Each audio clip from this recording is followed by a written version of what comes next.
How to compress files to zip folder. Hey everyone, welcome back to this YouTube channel.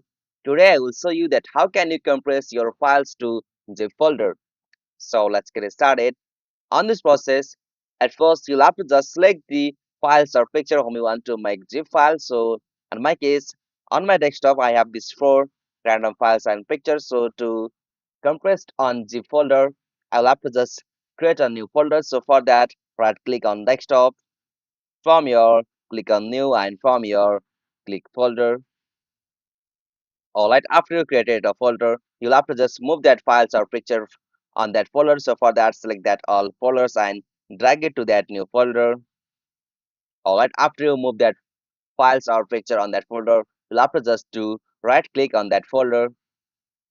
Alright, after you do a right click, you'll have to just go the option compress to, and from the compress to section, click on zip file.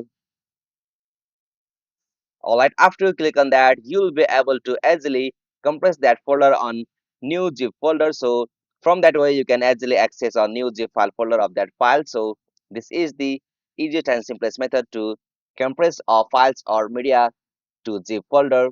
Hope you found this video helpful to you, and please don't forget to subscribe our YouTube channel for more quick and short tutorial like this.